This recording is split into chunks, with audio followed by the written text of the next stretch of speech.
Hello and welcome to another Tech Ambrosia Saturday stream. Hope everybody's had a good week. Hope the weekend's been going pretty well.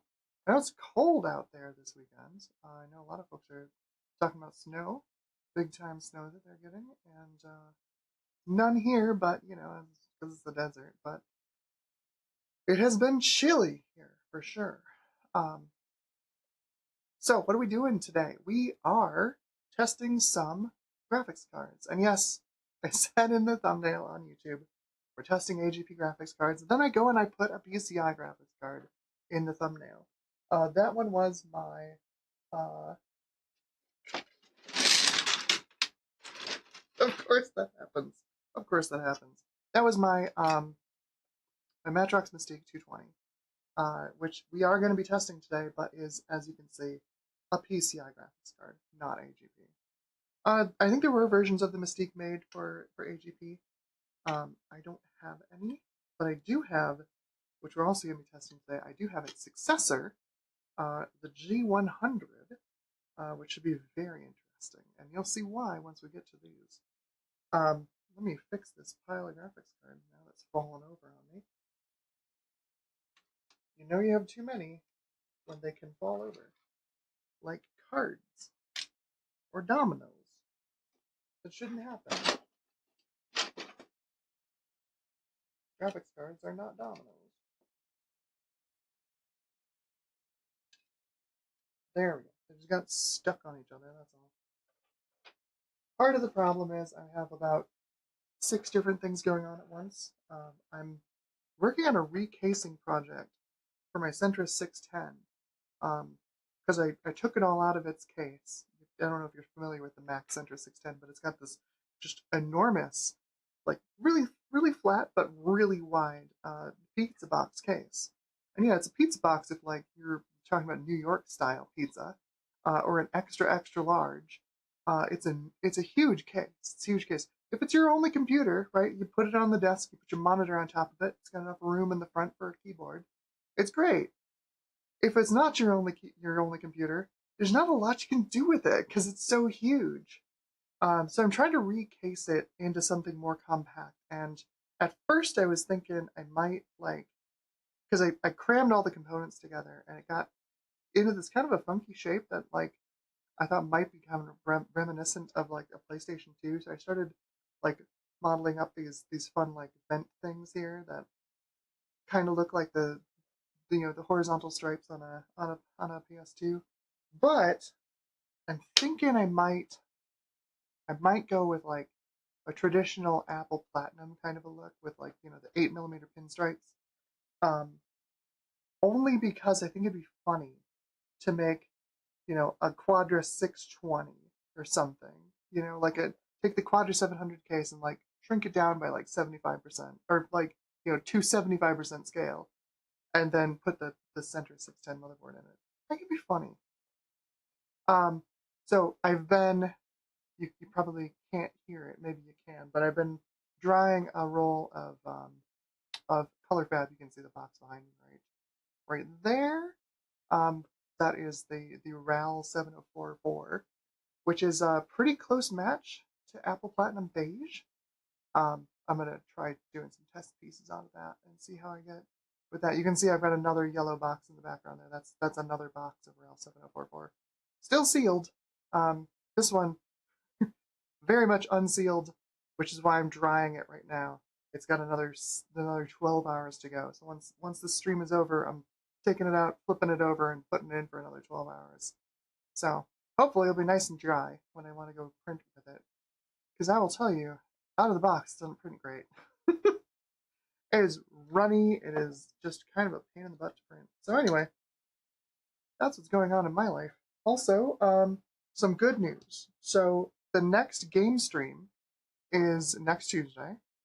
So we're doing this regularly now, and my Saru is here, and SD cards for the Saru. So we're gonna play some Saturn games next Tuesday. The games I've got lined up are going to be Sonic R and Galactic Attack. I had to remember because this game has 4 different names. It was originally released Oh boy, it's originally released in the arcade in Japan and in North America as Rayforce. It was called Gunlock in the arcades in Europe. The Windows version was called Rayforce. So the Windows port was Rayforce. But then Acclaim had the publishing rights for the Saturn in North America and Europe, and they decided to change the name because Acclaim, and they called it Galactic Attack, not to be confused with the Apple II game from a decade prior. So it had Rayforce. Oh, right. And then when it's a vertical scrolling shooter from Taito, and for whatever reason, Taito had problems getting the name for the home release in Japan, and they ended up calling it Layer Section in Japan. So this game across what 5 platforms has 4 different names. It's ridiculous, absolutely ridiculous. We're gonna play it. This is another recommendation from Gutbomb. A little bit more of a serious recommendation than the last 2. Those being Big Rigs Over the Road Racing and Extreme Paint Brawl, which we played this week. So, Gutbomb's done with recommendations. He gets put in timeout for a bit. If anybody has other recommendations for games, feel free to bring them along. Throw them in chat. That'd be fantastic. Game streams every Tuesday night, starting at 6:30 Mountain Time. And so next week is going to be Rayforce / Galactic Attack on Saturn, plus Sonic R on Saturn. So that'll be the 2 games we'll be playing on Tuesday. And I think the week after, I'm looking for another game, but I had a recommendation of playing Unreal 2, which should be terrifically terrible. I'm looking forward to that. But if we have a second game, if you have an idea for one, throw it in the chat. I'd be glad to take a look at it. Anyway, we are looking at graphics cards today, so let's hop over to the desk cam, and we'll see what we've got sitting and waiting for us. We have the AGB test bench, and we've got it's booted up right now and ready to go, as you can see in the lower left corner. What we are dealing with, if you're not familiar with the AGB test bench here at Tech Ambrosia, this is an ECS K7S5A motherboard. This is a socket A board from 2002, I believe. I probably have the date wrong. It accepts Athlon XPs for socket A, obviously, being the Athlon socket, from Thunderbird up to Thoroughbred. Probably doesn't make a lot of sense to you if you don't know the original socket A Athlons. Notably, it does not work with Thornton or Barton. Is it Thornton? I don't remember. There's the 2 that have the higher bus speeds it doesn't work with. So this will work with 100 and 133 megahertz frontside bus Athlons, including Thoroughbred, which is what I've got in here. We are running the fastest CPU that this board supports, which is an Athlon XP 2600 plus, running at 2.133 gigahertz. We've got a half a gig of DDR400 RAM. I don't think it's running a DDR400. I think it's running a DDR200. It'll also, this is a weird board. It's one of those bridge boards from back then where it'll support SDRAM and DDR SDRAM. And it does, I have benchmarked, it is a little bit faster with the DDR SDRAM in there. Even though the regular SDRAM should be lower latency, the Athlon really likes to have, it's already got a double data rate bus, so having double data rate RAM makes a lot of sense. So, sound card is an A-Open Cobra, which is running the Yamaha 744 chipset, YMF 744. That is the DSXG. So it's got direct sound acceleration. We've got a lot of hardware voices, I think up to 32. Also a wavetable, obviously being an XG Yamaha chip. It's got a built-in wavetable. And it has a legacy audio block, which allows it to do OPL3. It's got a 2612? No, that's not it. The one, it's an OPL3. It's got an OPL3 built into the chip, basically. Since, Yamaha owns, the OPL series of FM synthesizers. And then we got network support here, which we're not really going to be using today. I usually just use that for transferring files. It's just a regular old 10100 NIC from Realtek. We're running Windows 98 SE. I'll switch over to our desktop so y'all can see what's going on. Ta-da! And we are starting out with the Matrox G250.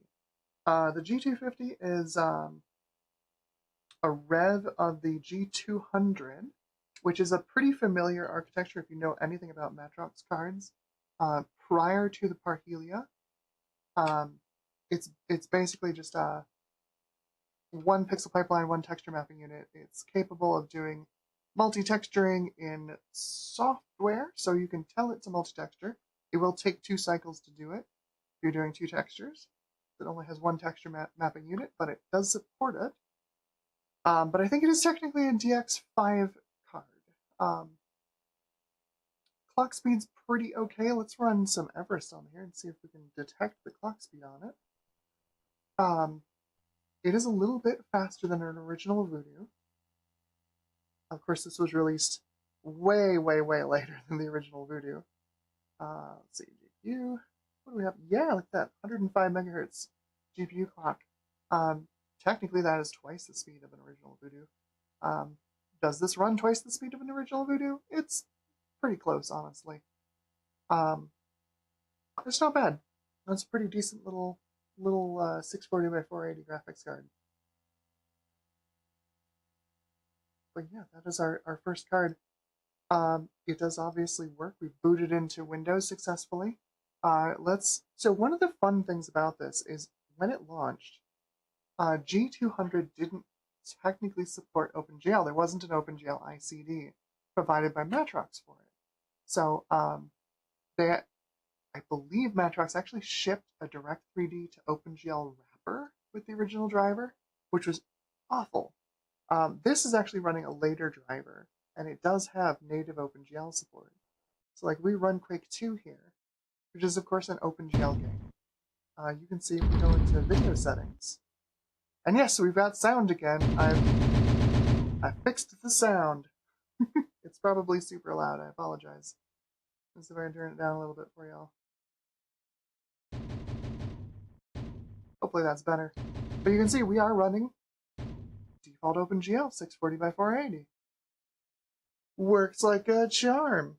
So if we do a time demo 1 map demo1.dm2, you can see that we actually get some pretty reasonable performance out of this thing. It's not bad.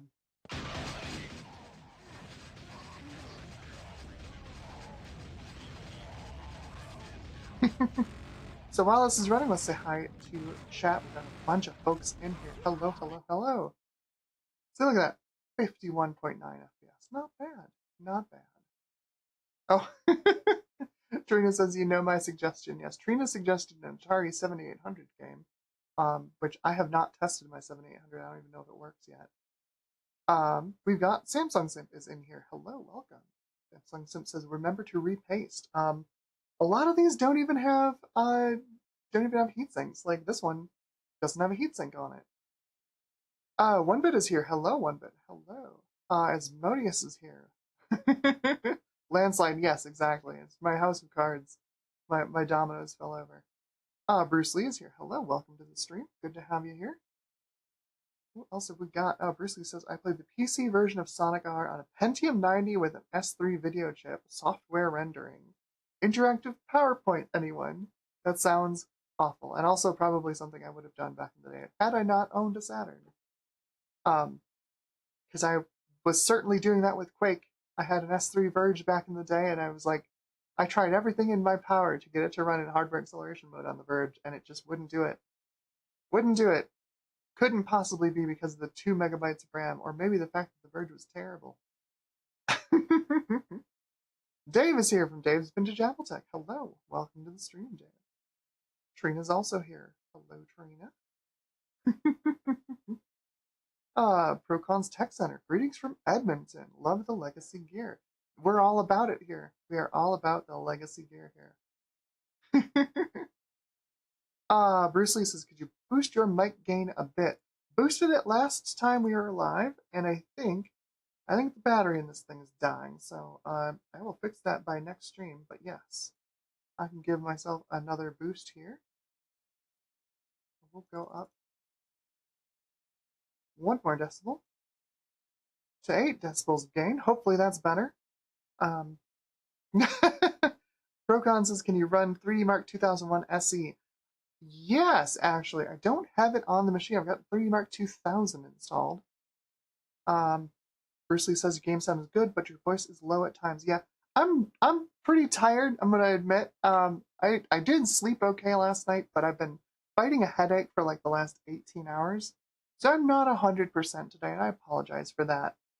But we are gonna give this a try. Trina says, needs to run mem tests first. Now, see, Trina, that's your thing. You gotta do your mem test thing.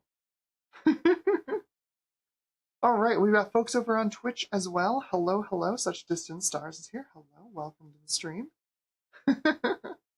Also, Tiny Short Dragon. Hello, welcome to the stream. And Foritus is here. Hello, how's it going?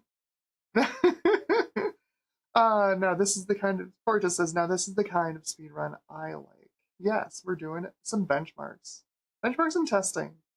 So, i8386SX is here. This week has been outrageous. Hopefully in a good way, but I'm gonna guess that was not in a good way.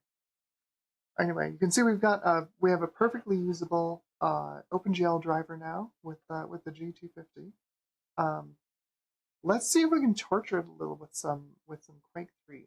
This is only an 8 megabyte card, so Quake 3's biggest issue with these early cards is lack of texture RAM. We'll see if we can make this little card scream a little. So what do we got for options? Yeah, 1024 is not going to work. Let's do 640 by 480, 16-bit. Default, I don't think there's any texture compression support on this card. This came out in an era before we had DirectX texture compression, because that was actually kind of invented by S3. Probably the biggest innovation that S3 had with the Savage 3D and the Savage 4 was S3TC, their lossless texture compression. You could get immediate benefits, right, from having like a 16 megabyte card and shoving 32 megabytes worth of textures into it. It's pretty great. So let's do, and I don't believe, yeah, this G250 would have come out in like 98, so it would have been well before S3 texture compression became DX texture compression. Let's turn on time demo. I'll turn off our max frame rate, although we're probably not going to have to worry about that with this card. And we're running retail Team Arena, so we're going to do demo 4. Here we go. Oh boy.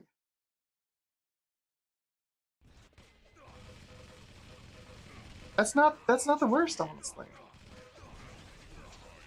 You could play with that in a pinch.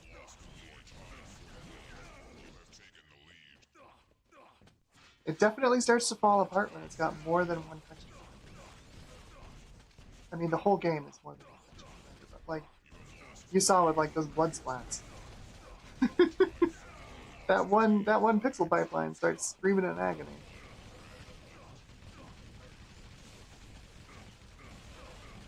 But we're feature complete, right? Like there's no graphical glitches, no missing textures, everything worked. We got a whole 34 FPS out of it. Like that's pretty reasonable. That is pretty reasonable.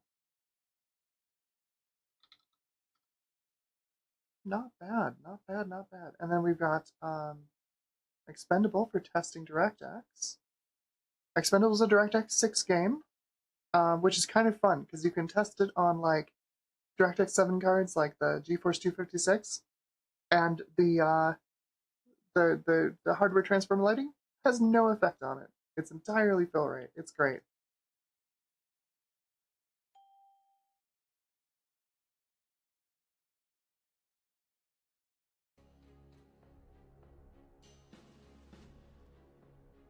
Okay, good. We've got a that's better on volume. Yes, alright.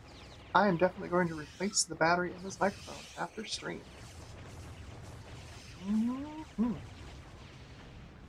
Oh, I-8386SX says 3 major migrations. And my mother ringing the alarm at church made me tired. That sounds like an awful week. I'm so sorry.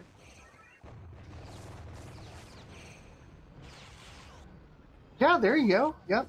Bruce Lee says, yeah, funny seeing that option in the Intel control panel for OpenGL. Force S3 texture compression.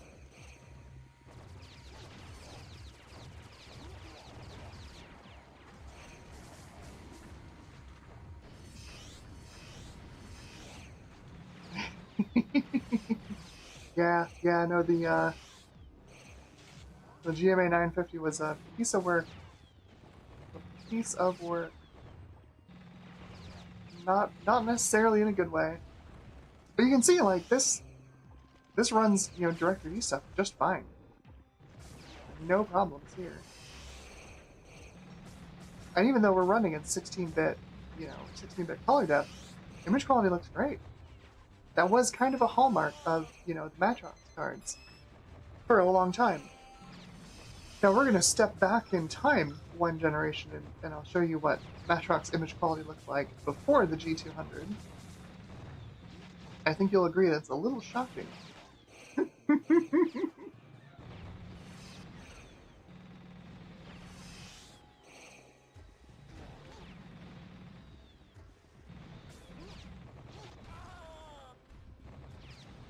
Oh my gosh. Don't even start, Trina.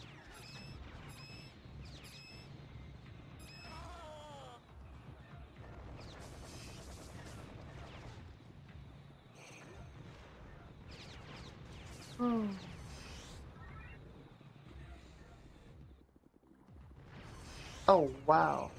I-8386SX says, the week was very productive. The worst upgrade was replacing a stack of 7 switches in 90-degree heat in a jail. That sounds awful. I'm so sorry you had to deal with that. That sounds like that would be the worst time.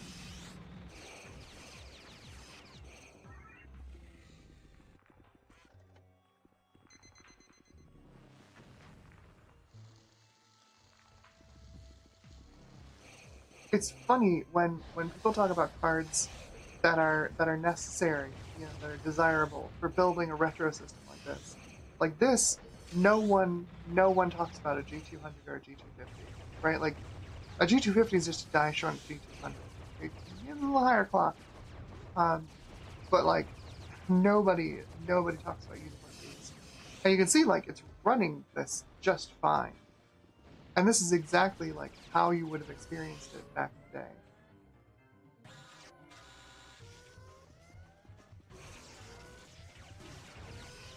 I don't know. I feel like I'm weird that way. Like I'm going for more of an authentic experience rather than like trying to find the absolute highest end, like most performant card at the time.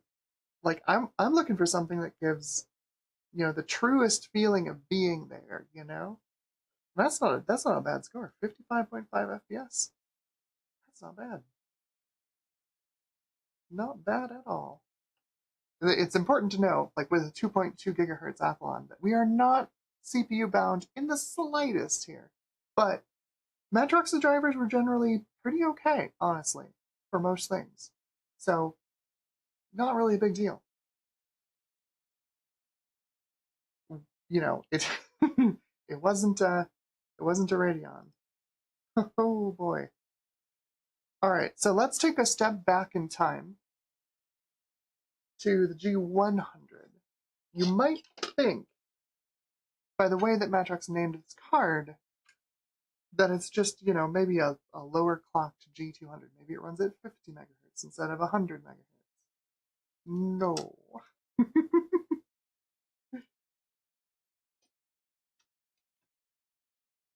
I have talked about this card before. Where did I put the stand for this one? To find it later. I guess I moved it around. I've talked about this card before. The G100 is the successor. You can see we've got this is G100 there.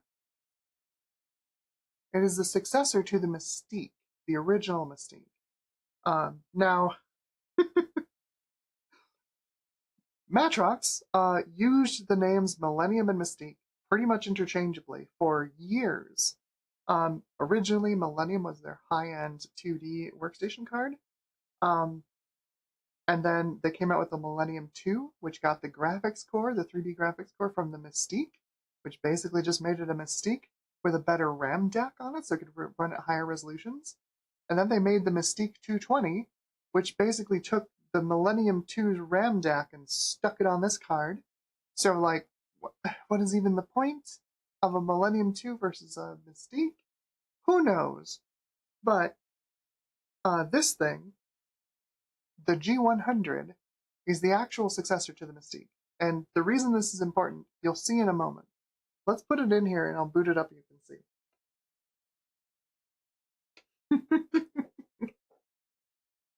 Oh boy. The Mystique. Had a colloquial name of the Matrox Mystique, to give you an idea of how well loved it was.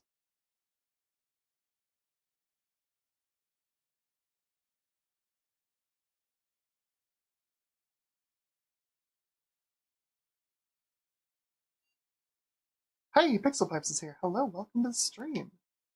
Hello, also Watzak. Hey, how's it going? We've got Wasson Wyatt here. Hello, good night.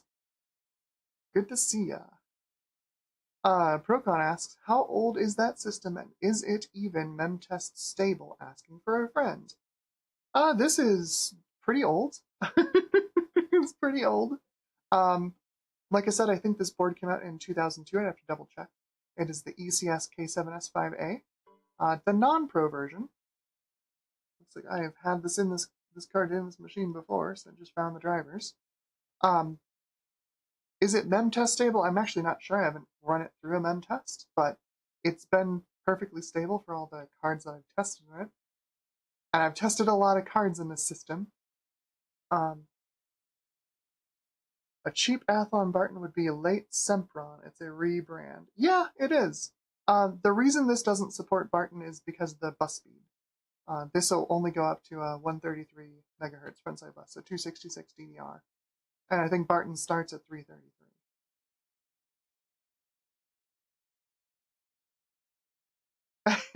Trina says, yes, you can totally run memtest on this board. Can't you run memtest on, like, literally a 386?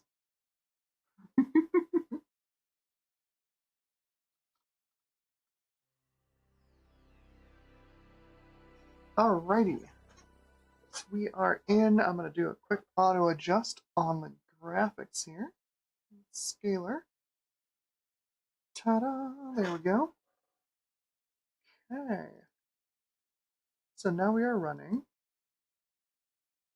the Productiva G100. Nathan knows all about this card. I love to wax poetic about this card because it's so ridiculous. It is so ridiculous. So we'll take a look at this. So we've got a blistering GPU clock here of 44 megahertz. So yes, it is quite a bit slower than the G200. With a 66 megahertz, 64-bit SDRAM memory bus. Yeah, it's not a high performance graphics card, that's for sure. But it does some interesting things. At least I think they're interesting. Let's see, what's a good way to demonstrate this? Let's do expendable. I think that's probably the most interesting one here. We'll do 640 by 480. Just have a look here. We just saw this, right? We just saw this on the G200. Now let's see it on the G100.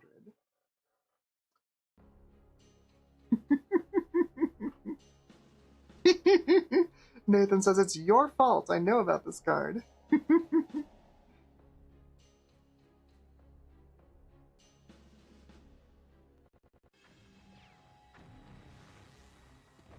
Oh, what's this? Hang on. What's it doing? This is not a mistake. This is exactly how this card is meant to render. Yes, with stipple alpha. Honestly, I think this card looks best at lower resolutions than 640 by 480. At 320 by 240, it starts to look like a Sega Saturn, honestly, with the stipple alpha. The G100 is kind of nice because it fixes a couple of bugs in this game. So like the fog in the background works correctly on the G100 versus the Mystique.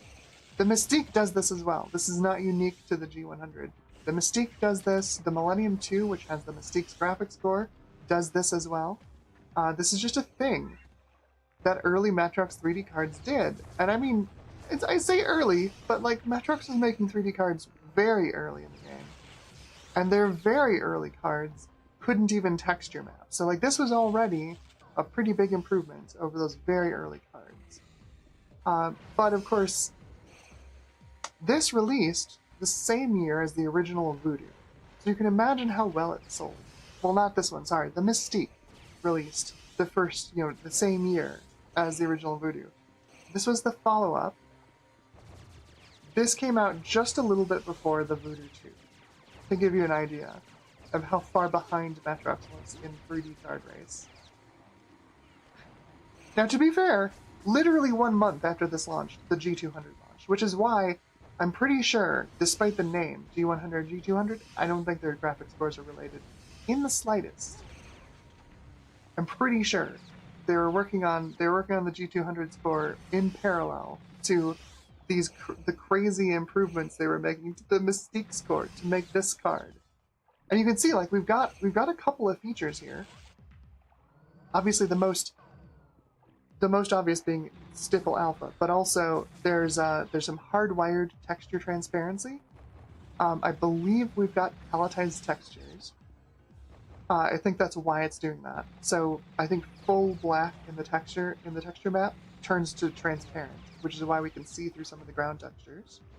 I'm not totally sure. There's not a ton of documentation on this card out there. But we do actually have like texture filtering. We've got bilinear filtering on our ground textures, and for the most part, textures are perspective correct, which is an improvement over the Mystique, because the Mystique isn't necessarily perspective correct. If you think that sounds weird, a lot of early 3D cards did not do perspective correct texturing, or it was an option you could turn off to get a bunch of performance back, like in the case of the S3 Virge. If you turn off perspective correct textures on a Virge, it just about doubles the performance of the thing. It's ridiculous. I mean, it's 2 times slow, but it's still slow. But it does go faster. But yeah, this thing's wild. Let me run this at 320 by 240 so you can see what I mean with the lower resolutions. Pretty great.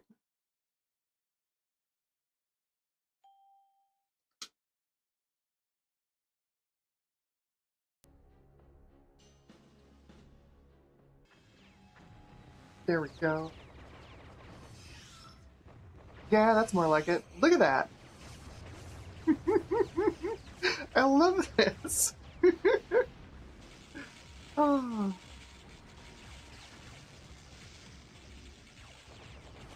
And we get a good deal more performance out of it since we're only running at 44 megahertz to begin with. But like, this is great. This is one of my favorite graphics cards of all time because it's just so weird.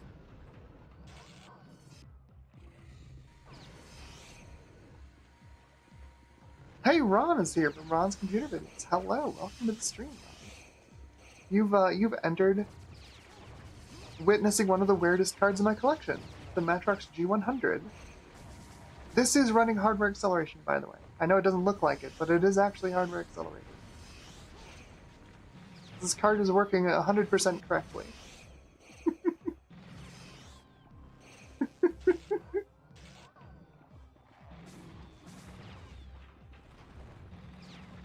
Oh yeah, absolutely. Gutbomb says, I bet this alpha looks great on a composite TV. Yeah, this thing would be fantastic to run on like an old CRT. It would look great.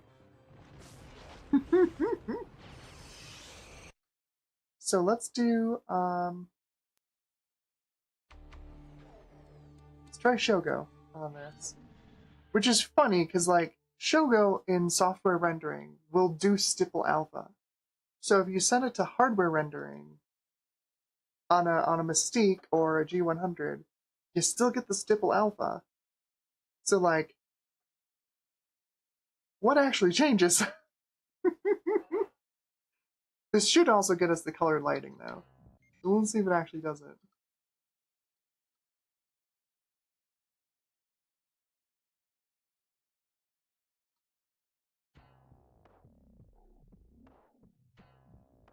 Yeah, gut bombs is when I got my G200, the first game I played with Shogo. Yeah, G200 was a good DirectX card for a long time. Until they finally got the, finally came out with the OpenGL IC. But yeah, see, we've got our colored lighting. That's all fine. Mind if I do a little window shopping first? Very funny. You got company coming, hotshot. Who the hell is this? Johnson's the name. Which friend? Oh yeah, Such Distant Stars. This is a heck of a mecha game. If you've never played this, this is a classic. Yeah, look at this. Look at all this stipple alpha. This is great. Ooh, now we got the rocket launcher.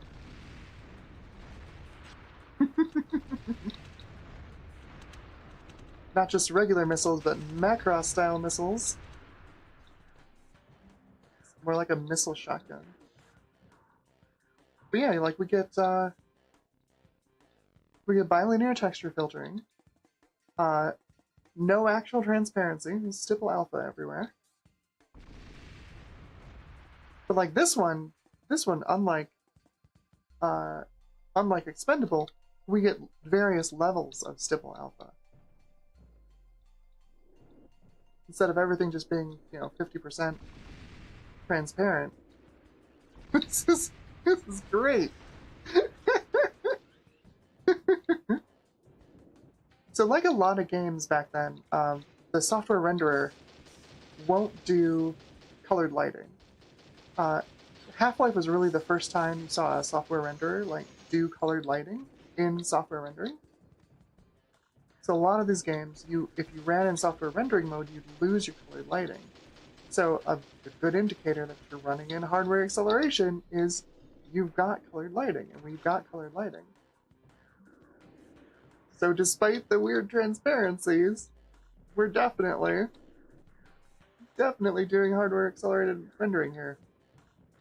So again, let's switch this down to 320 by 240. I don't think I can do that in the game. Oh yes, maybe I can. Perfect.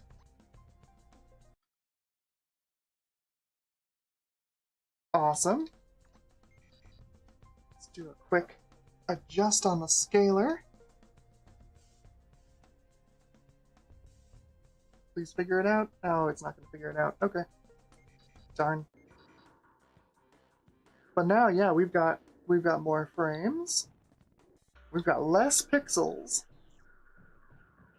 Oh yeah.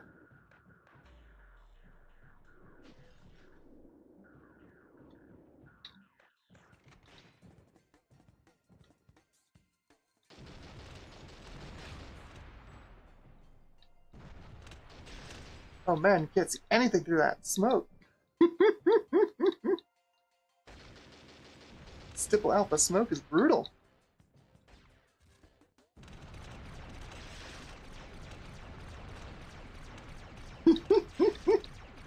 This is great.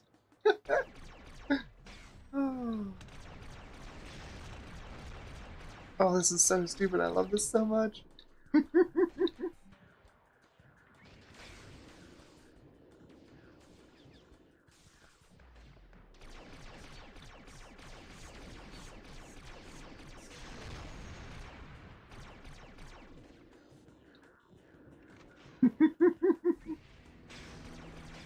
Whoa.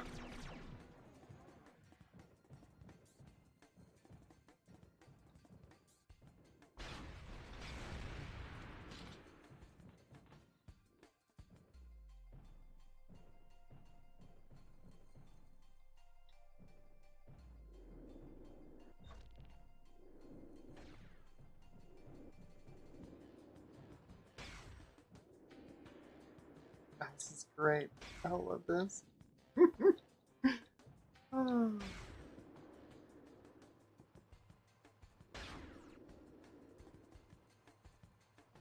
Oh, heck yeah. Oh, yeah. So, Gutbomb says, this alpha reminded me that in 1999 I was trying to learn game dev and got a free game engine called Genesis 3D to learn with. Gutbomb, guess what comes on the install disk for the G200? Genesis 3D. Let's see if it'll run on this one. Yeah, it looks like it will. We'll do the software driver.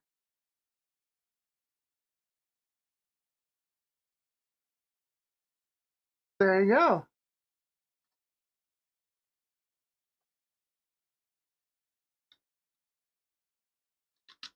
Not set up for WASD. Okay, so it's arrow key. Alright.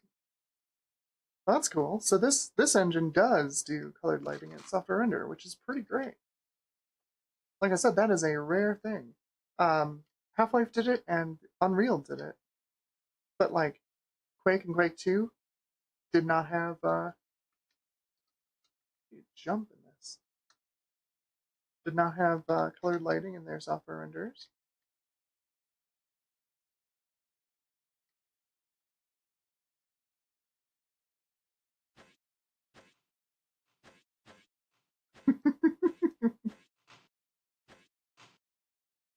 Nice to get some dynamic lighting. There you go.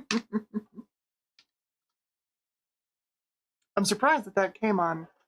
That came on a demo disc, or that came on the disc, the driver disc for the G200, and it's got like options for software rendering or glide. Like, what the heck? That doesn't make any sense at all. Why would you put glide on there? G200 can't do glide. Alright, so the G100 works and is ridiculous. I don't think it has OpenGL support. Pretty sure. Yeah, nope.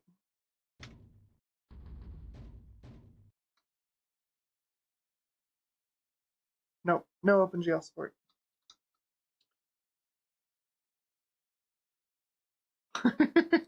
Such distant stars as glide. Dang. Yeah. Heck yeah. So, that one's all good. We'll shut that down. G100. And like I said, that is an evolution of the Mystique. So why don't we take a look at the Mystique right now?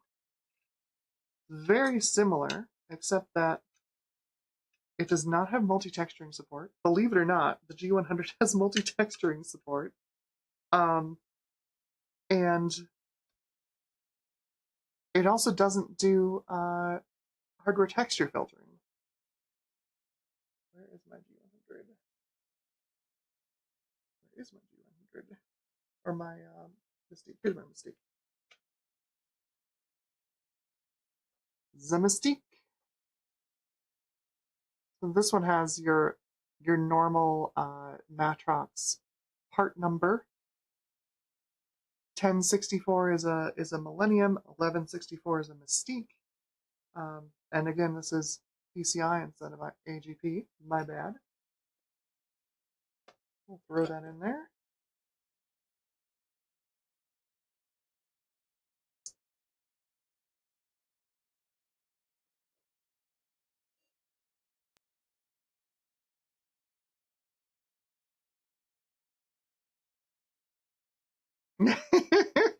Pixel Pipe says this card is an aesthetic unto itself. It really is. I really love it.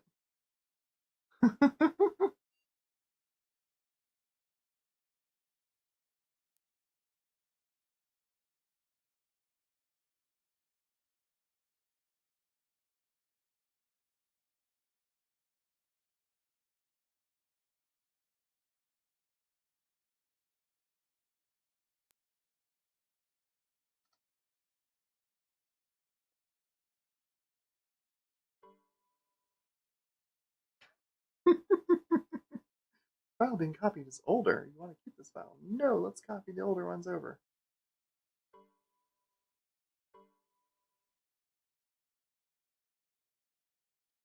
Keep our hardware drivers together.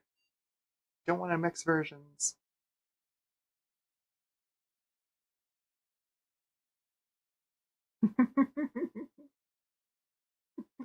Such distant stars. New Year's resolution is 320 by 240 as well.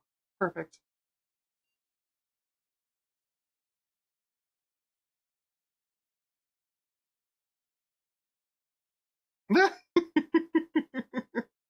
I missed that. Gutbomb said, overall, Genesis 3D is pretty bad. But I just looked up what commercial games came out using that engine. Extreme Paint Brawl 2. So that's one to avoid.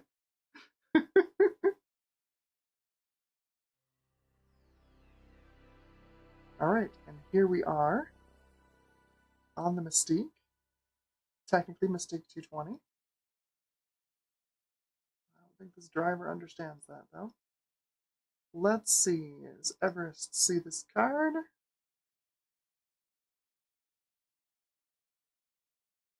It sure does. GPU clock is up from the G100, 66 megahertz. We have 100 megahertz SDR for RAM. Let's do a little expendable. I'll run it at 320 by 240 again, and see what we see. Show you what I mean. Oh, the Matrox Mystique.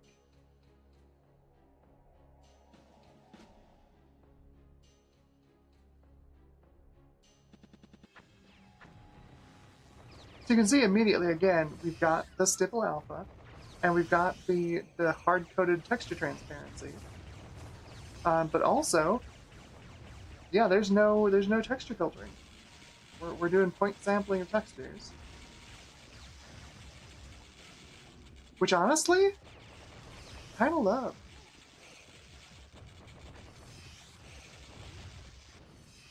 Especially at this resolution. Like, the resolution's low enough that it doesn't really matter. Like, you have to really look for it to actually see that it's doing point sampling. You can see, once we get into an area here with the fog is in like 4 steps. Maybe no, 2 steps. We get 2 steps of fog. It's rather than it being continuous as it was on the G100.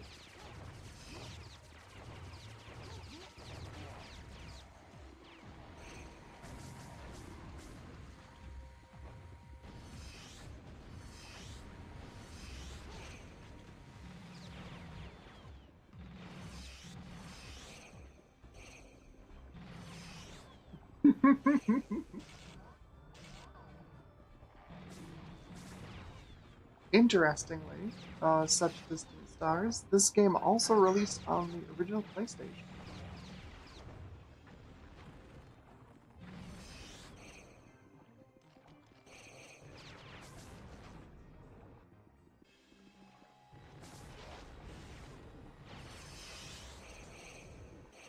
It looks like it'd be really fun as like a twin stick shooter, but I believe it uses tank controls. Not so much fun to play. I haven't played a whole lot of it. I mostly just use it for benchmarking. But I'm pretty sure it's tank controls.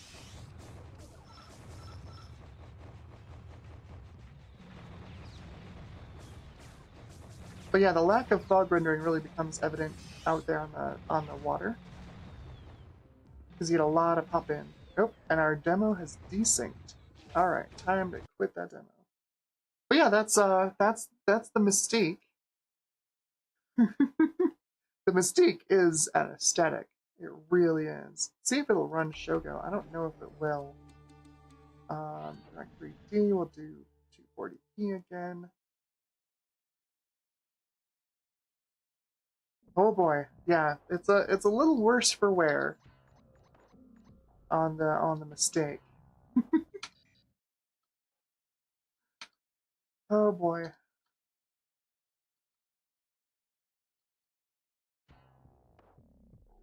Let's see if I can get the scaler to auto range this. You gonna work for me? No, of course you're not.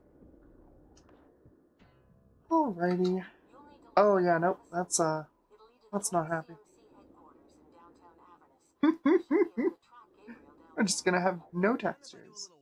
We get the colored lighting, but no textures. You got company coming, hotshot. That's probably because of lack of bilinear filtering, is my guess. We can discuss it later. DirectX is just saying you don't get any textures at all. Maybe it's actually, you know what? Maybe it's because it doesn't support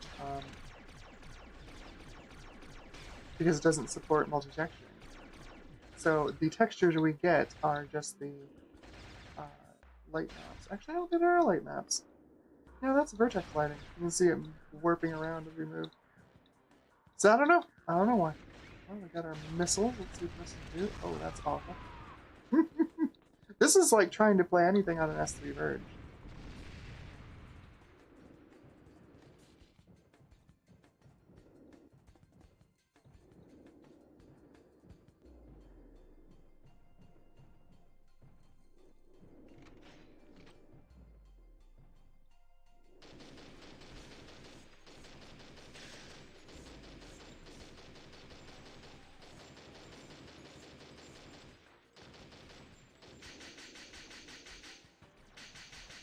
Somehow it's still alive. Oh, I'm out of ammo. Switch to a different gun.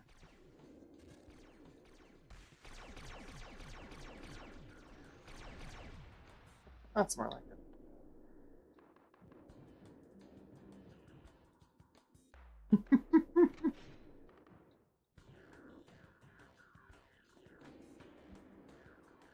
Well, that's definitely an aesthetic, but it's a very different aesthetic. Oh. There you go. Gutbaum says that's the way it's meant to be played. It sure isn't. But yeah, that's the Mystique. You can probably see why it was called the Matrox Mystique. I kind of love it, but especially the G100. It's really funny. I just, oh, what an aesthetic. So speaking of an S3 Verge, I picked this up recently. This is the fastest version of the Verge. This is the DX, which I mean, it's not saying much. It is still a Verge. We'll give this a try. I have no idea if this one works. Not even sure I have Verge drivers on here. I know I've got branded drivers for the Diamond Stealth 2000. Well, that doesn't like that. Let's see if it likes this slot instead. Sometimes they're a little picky about which PCI slot they're on. No. That is unhappy.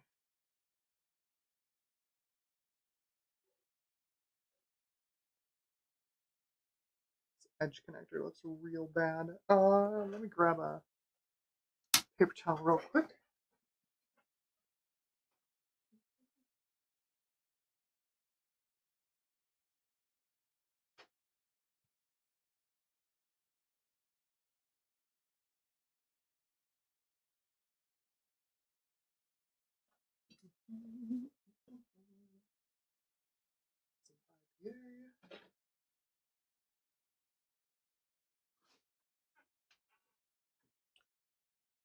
Let's see.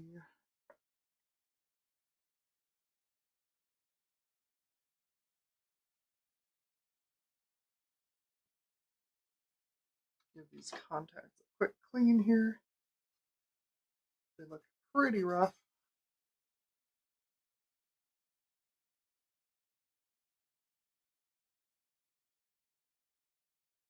That's pretty gross.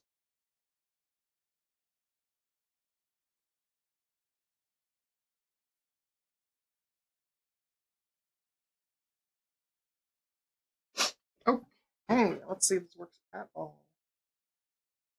Much better.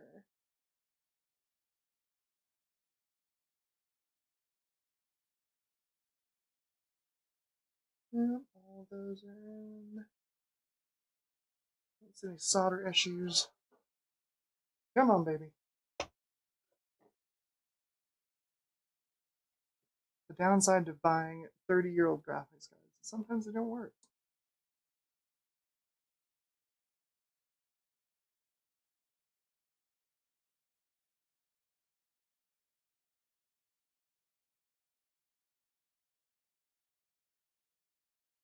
I wasn't even beat this time.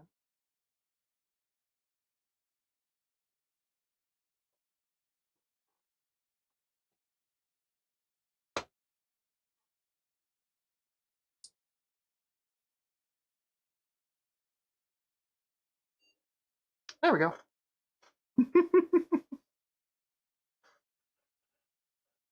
Little cleaner the contacts and put it in a different PCI slot. It's all good.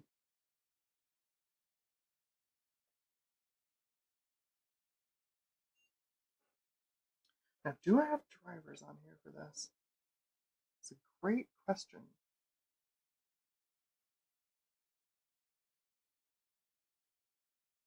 The Virge I usually use for testing is, like I said, Oh! Thank you, Ron.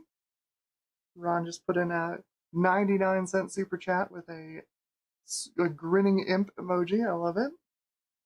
Thank you, thank you. Appreciate that.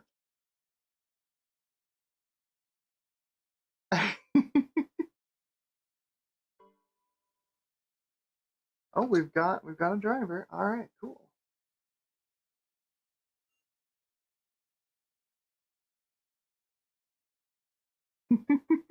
Oh, PC Sound Legacy's here. Hello, welcome to the stream.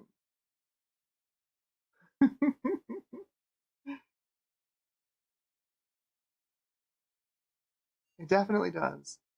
Definitely does get worse with the S3. Well, we're gonna give it a fighting chance with the DX. The fastest S3 Verge.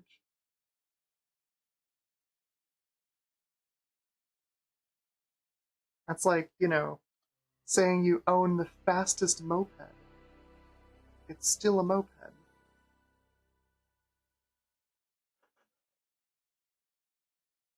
Go and get a good auto adjust out of that. Wonderful. There we go.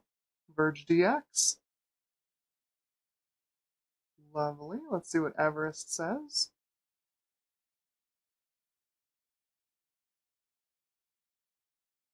Ernie from PC Sound Legacy says the Everest gaming PC still looks great.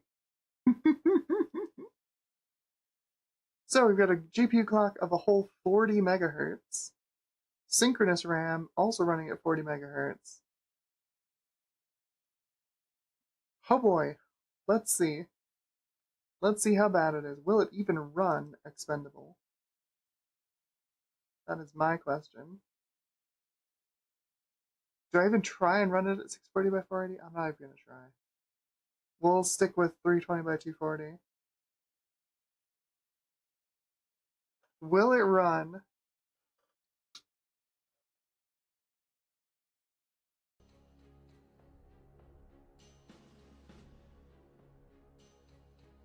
It uses some very interesting timing values for 320 by 240.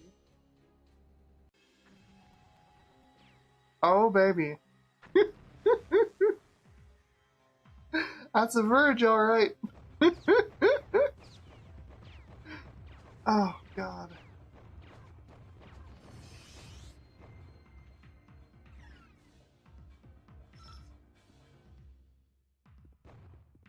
Bear in mind, the G100, which is also one pixel pipeline and one texture mapping unit, runs at about the same speeds, 44 megahertz instead of 40. And we were getting, like, really decent frame rates out of that at 320 by 240. Close to 60. This is more like close to 6.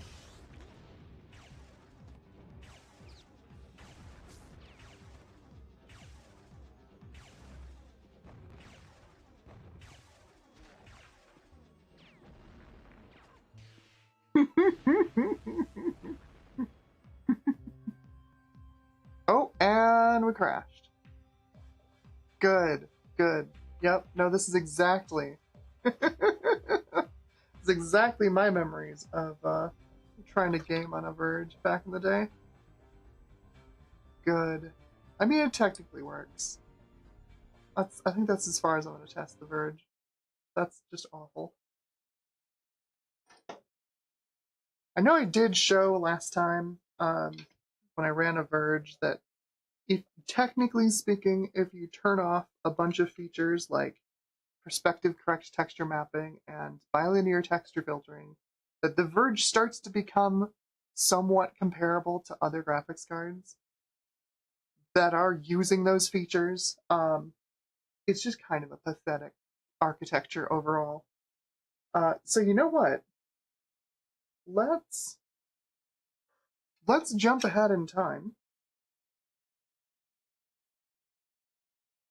All right, card. Yes. Let's jump ahead in time to S3's Savage 3D. It's still one pipeline, one pixel pipeline, and one texture mapping unit, but a far more competent effort from S3 overall.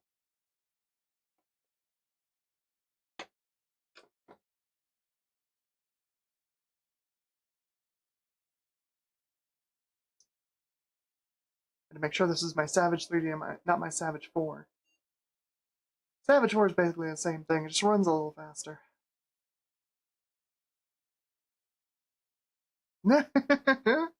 Descent.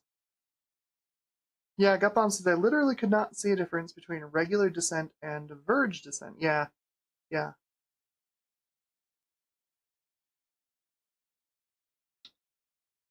To answer your question, no, I have not tried the Virge accelerated version of Descent. Because, like, Descent runs well on, like, a fast 486. It's already a pretty well-optimized game. So, like, what does a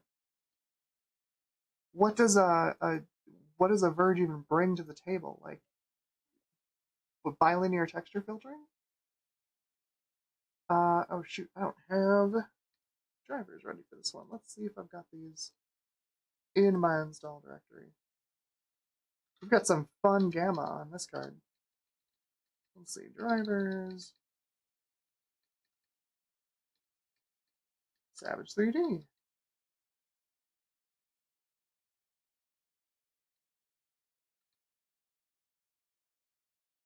This is the TV out version.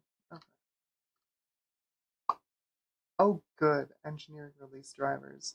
Why do I have these on here? Oh boy.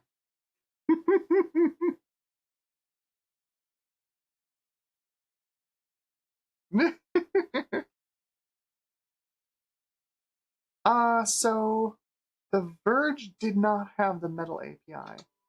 The Virge got S3D, which was S3's earlier API.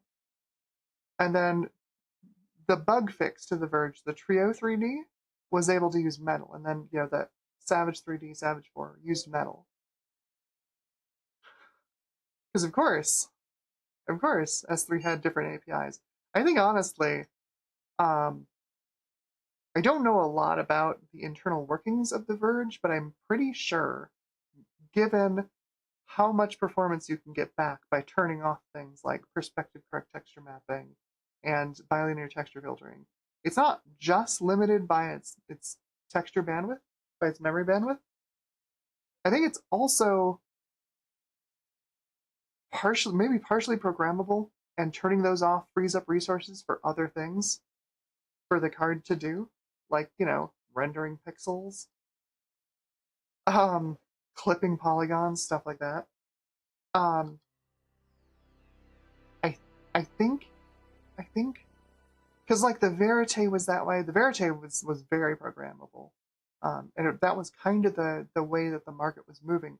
It was 3D Effects who pushed the PC 3D graphics market away from programmability into fixed function, because they showed that, you know, if you implemented those fixed functions quickly enough, you could overtake the programmable cards by leaps and bounds, really impressively with the original Voodoo and stuff like that. Okay, so let's see if this is just a bad gamma ramp in Windows, and it's okay in game. Let's see. Fingers crossed.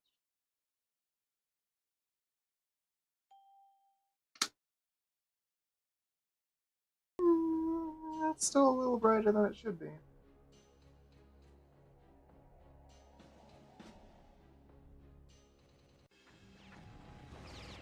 Looks okay though. You can see significant improvement over the Virge and the 303D. Just massive improvement in frame rate and image quality. We have correct transparency support. We have, have bilinear filtering. It doesn't slow the whole system down. Suddenly, everything is working correctly. We have a real 3D graphics accelerator. Oh, such distant stars is heading out. Have a wonderful evening, and I hope you have a good dinner.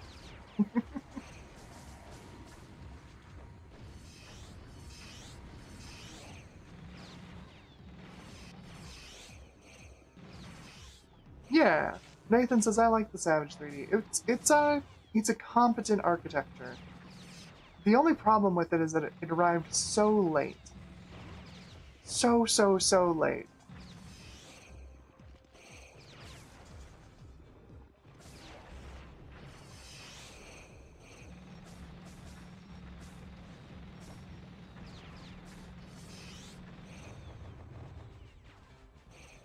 Alright, so we don't need to watch all of this. We can see that this works. I believe we even get an OpenGL ICD. Maybe? Maybe we don't?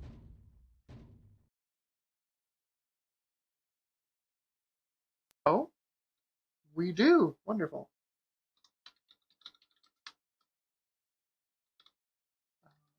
Map. Demo 1. Helps if I put the extension on it. There we go. We had, what, 51 FPS with the G200, the last card that would actually run this game. What do we get this time?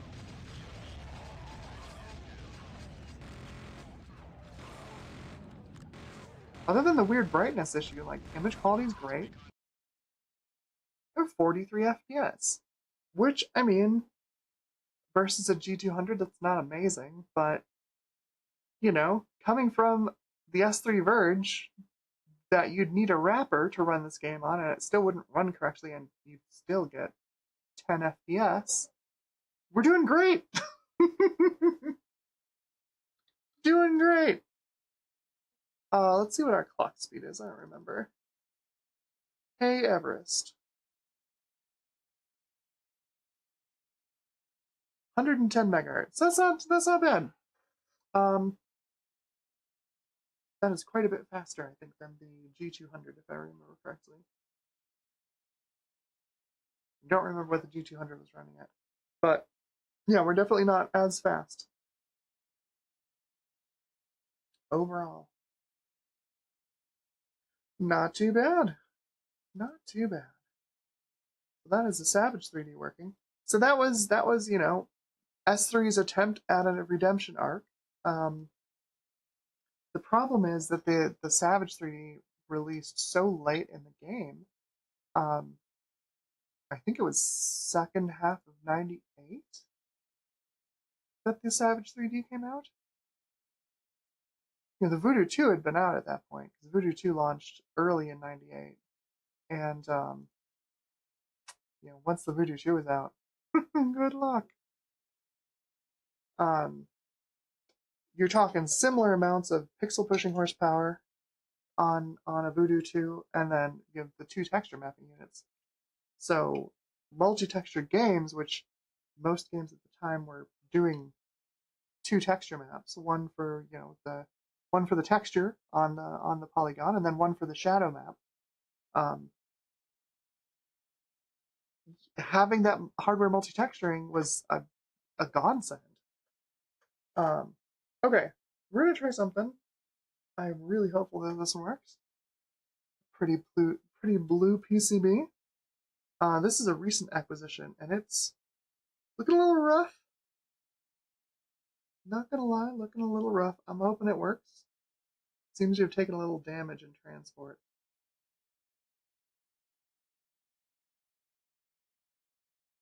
I don't see any legs connecting, but I guess we'll find out if this thing works or not. This is the Hercules 3D Prophet 4000 XT. It is, this is the PowerVR Cairo. This is the follow-on architecture to the PowerVR that landed in the Dreamcast. Pretty equivalent in performance, I believe. The PowerVR that went into the Dreamcast was pretty darn good. It's very performant.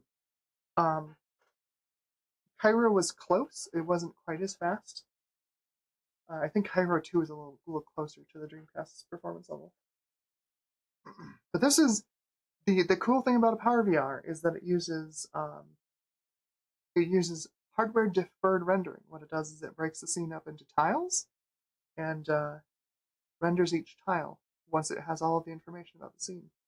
Very cool concept. Let's see if this thing blows up.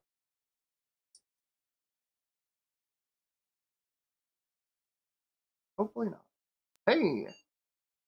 Good sign? Very good sign. Yes, Bruce says PowerVR is later used in phones. Yeah, Apple pretty much exclusively has used, up until recently, PowerVR 3D accelerators in the iPhones and the iPads.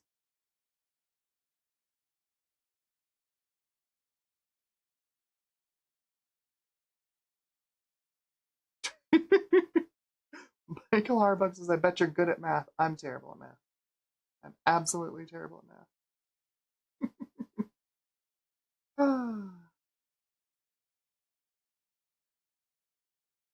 Okay, let's get the drivers. Where did I put this? Where did I put these?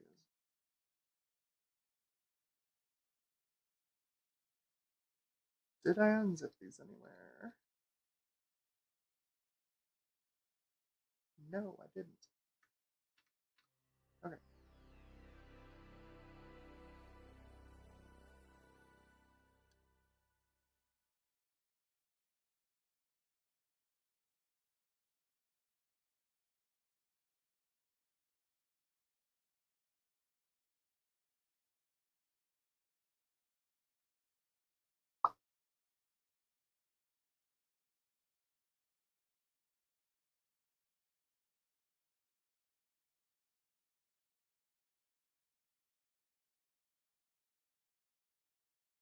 I know I downloaded these drivers. Apparently I did put them on the SD card. That's great. Go me.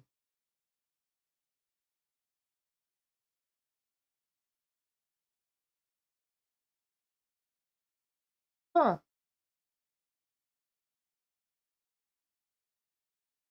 Alright, well, let's get drivers on here. At least the card boots. I was worried about that.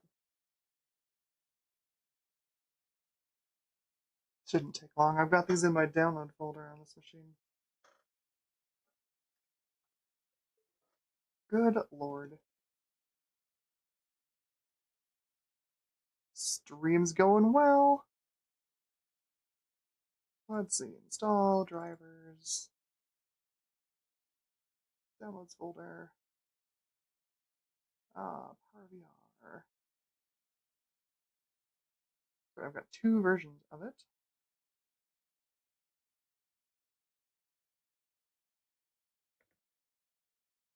Make a new folder, and I forgot that I've got video cards in the way of my keyboard.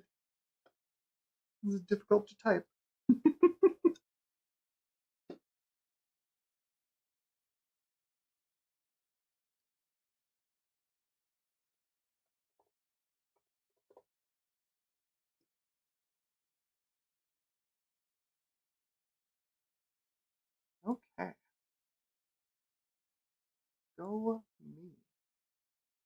good at this.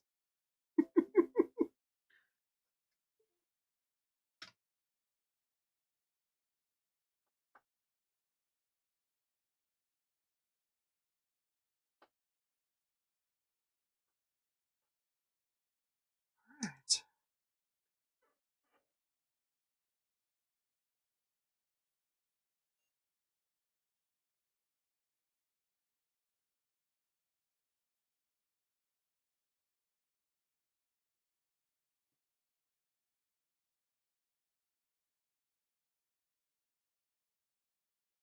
Fortis says, I think I had one of those. Or maybe the Cairo 2 version.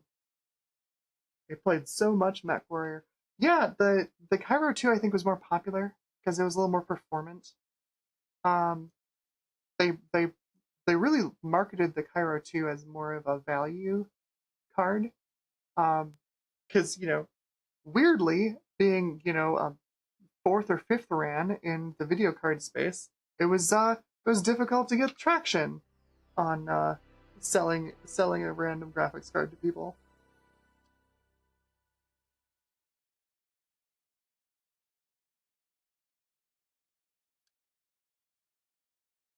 Which version is which?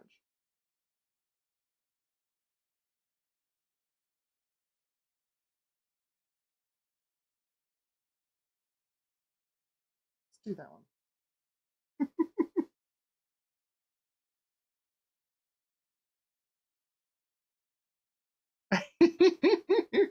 And Pixel Pipe says, I'm a huge fan of the Cairo series, not really for any rational reason. I just think they're neat.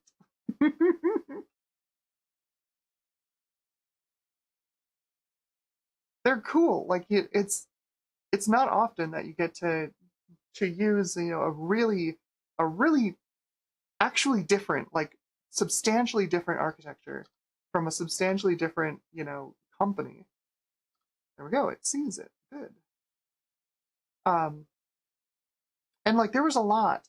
I remember sitting in high school talking talking computer hardware tech, and like, oh well, is the tile-based rendering going to be like difficult to program for? Like, what about this? What about that? And the thing is, like, oh, there we go. The thing is, like, it's entirely transparent. To you, the developer, you don't even know what's happening. The card does it all by itself. That was part of the reason that the version that went into the Dreamcast was so powerful.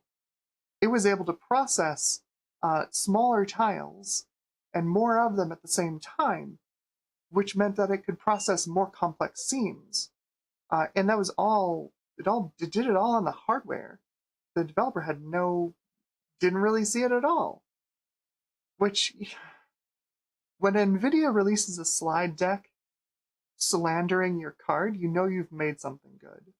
And that was exactly what they did. They actually had a slide deck talking about how awful and bad performing and terrible and evil the PowerVR cards were. That's when you know you're doing something right.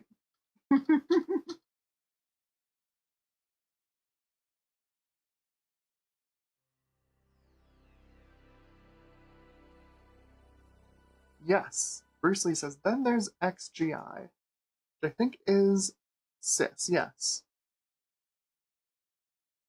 Because we booted into safe mode, sorta, we lost our resolution, so let's reset that resolution.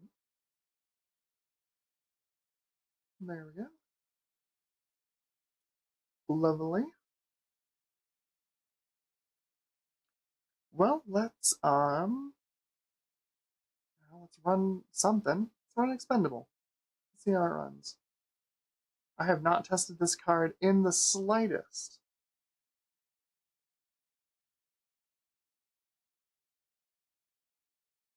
Jump right up to 800 by 632 bit color. See what it does. I'm curious. Should be a pretty performant card.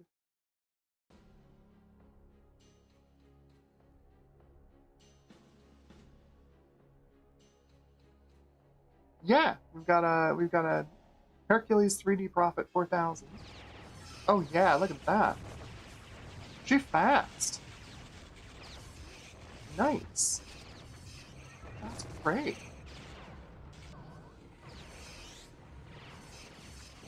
Jeez.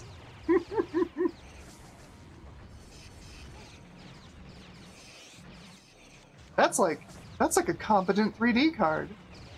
What? Hang on, that's not jank.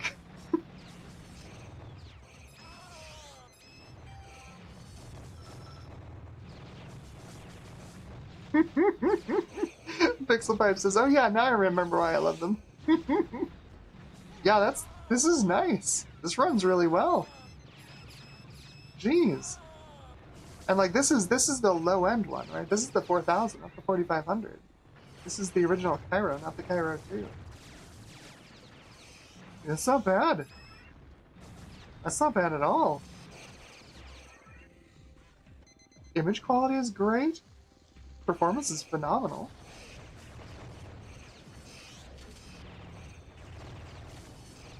Johnny Nismo's here. It says, what video card is this? This is the Hercules 3D Prophet 4000 XT, which is the PowerVR Cairo. That's awesome. That did great. Let's see what Everest says about this thing. What's our clock speed? 115 megahertz. I mean, to be fair, we've got 2 pixel pipelines. But still.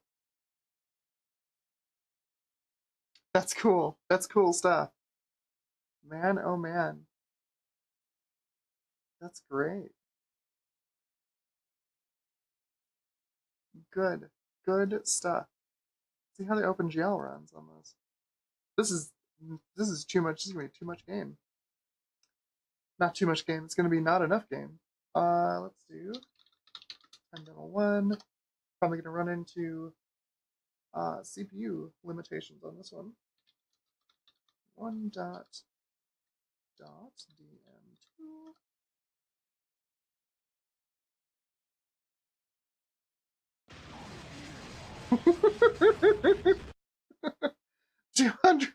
207.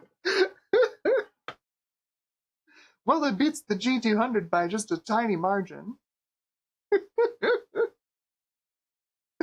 4 times faster. All right. Okay. Let's play some Quake 3 on this. Should run really nicely. Jeez. We're gonna push this up to 1024. 32-bit, please.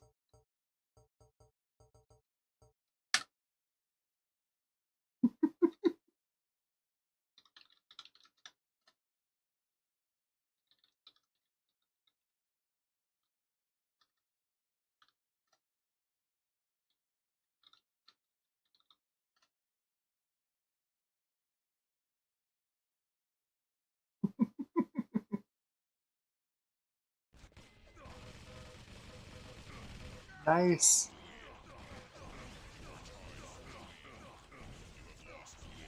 Oh, it's crisp.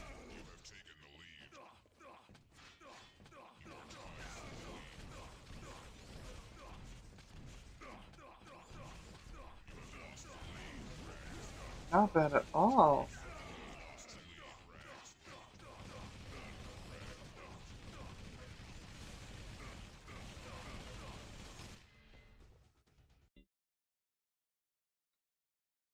Yeah, that's not bad at all. So we're at 1024 by 768, 32-bit color, and we're getting about the same frame rate as we were getting in the G200 at 640 by 480, 16-bit. Yeah, that's all right. That is all right. So if we set this to what you'd be playing on like a Voodoo 2, right? Like, let's be honest, Voodoo 2 or a Voodoo 3, you'd be running it at 800 by 600, 16-bit. Let's see what we get then.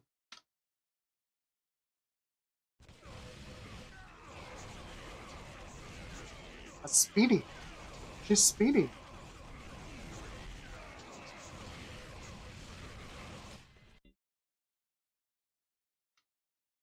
$112 FPS. Nice. Nice, nice. Oh, yep, John Nismo asked what CPU is running on. Yeah, we were running on a Thoroughbred Athlon XP 2600 plus. 2.133 gigahertz. Really, our only limiting factor is that we're stuck on a 133 megahertz frontside bus. So, 266 DDR instead of, 400 like you'd get on a Barton. But other than that, doing well. It's a nice, quick little machine. Well, that's great. I am so glad. Let's see what Shogo does on it. D3D, let's do at least 800 by 600. Let's do 1024. I should be able to handle this, no problem.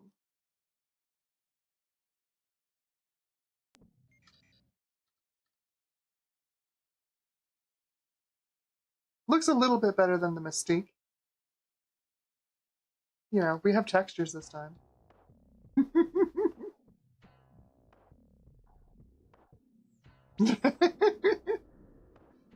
Ron says, I'd run a Barton, but my PSU doesn't have 10 billion amps on the 5-volt line. I mean, this thing still wants a lot. It's like a 68-watt CPU. It's pulling that all out of the 5-volt line. It's kind of ridiculous. Mind if I do a little window shopping first? Very funny. You got company coming, hotshot. Who the hell is this? Friend or a friend, Hank Johnson's the name. Which friend would that be? A good one. Okay, let's do this. Heck yeah. Like butter.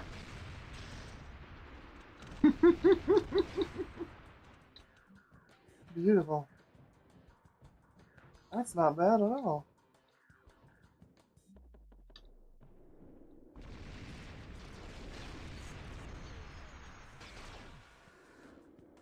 Wow!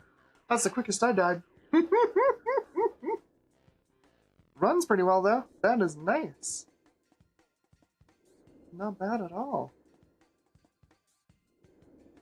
That's so cool. I'm so glad I got this. This was... So I didn't pay a ton for this on eBay. This was actually like probably broken amounts of money. I'm so glad it's not broken though. God, that's so good. So good. Sweet. Alright. The PowerVR works. And works well. Where did I put the stand for this? What did I do with the stand? There it is. That's so good. Oh, Wasson Wyatt is back. We just finished up looking at the PowerVR Cairo. The old Hercules 3D Prophet 4000 XT. Runs like a champ. I'm so glad.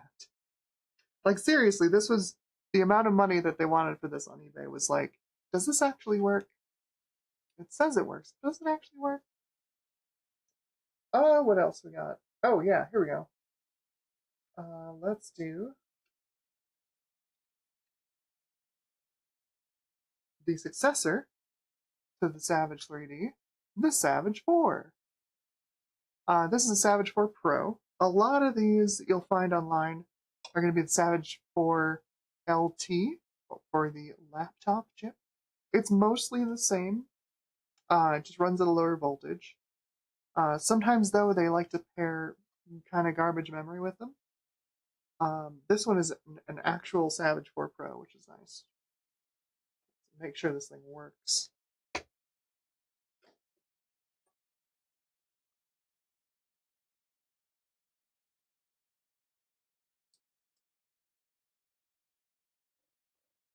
I gotta check my NVIDIA drivers on here too. That is a noisy fan.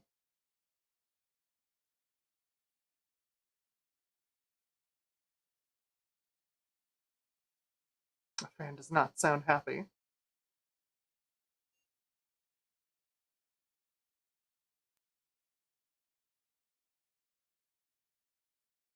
Maybe it just needs to be worked in a little bit. Right? Yeah, that's totally it. I'm gonna need to replace that fan. Alrighty. You should be able to use the same driver. No, of course you don't find it. Okay, never mind. I'm gonna install drivers.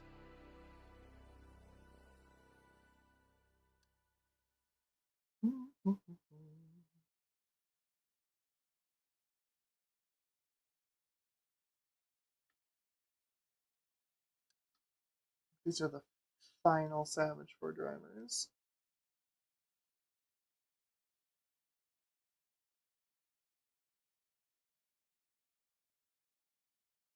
Nope, those are definitely not drivers.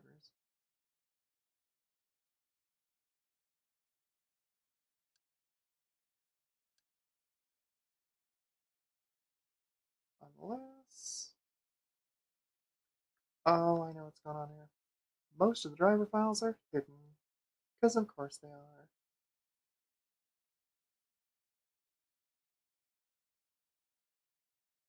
Okay. Reboot will use the drivers in there. Hey, Joe is here. Hello, Joe.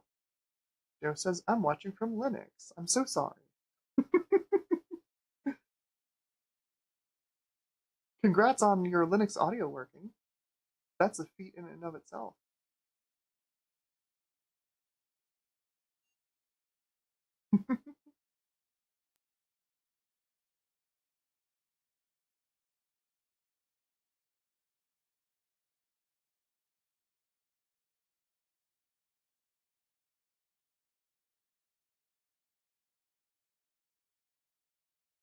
Okay.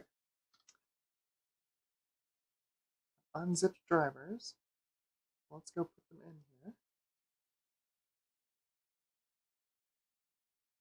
Installs, drivers. There we go.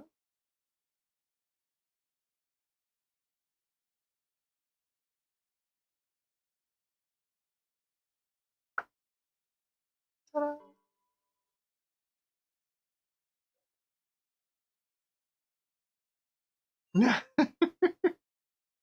Nice.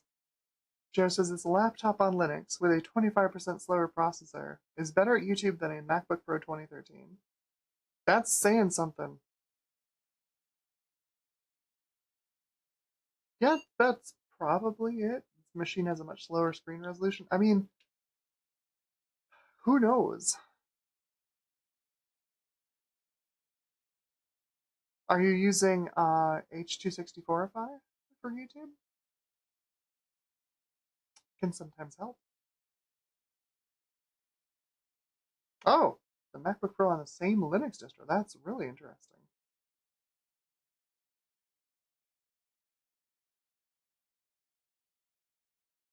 So it's 25% slower, but is it a newer, slower CPU? Like, does it have newer codec support, or is it just like...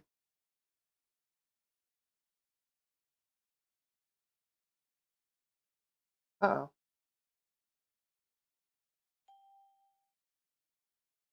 Oh, that's a bad sign.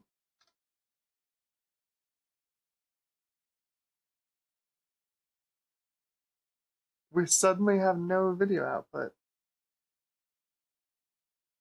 Really? What is what? What is this?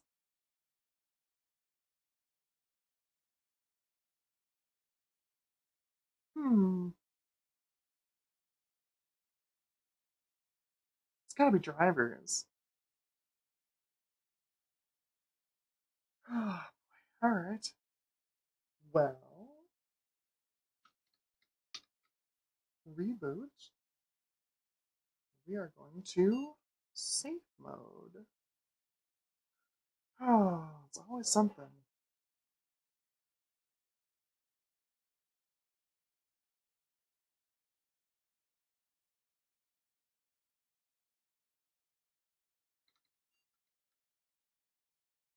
Darn it. No, I don't want your boot menu. Go away. There we go. Put the boot menu on the same thing as safe mode.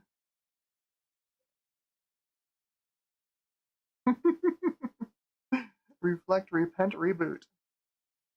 Exactly.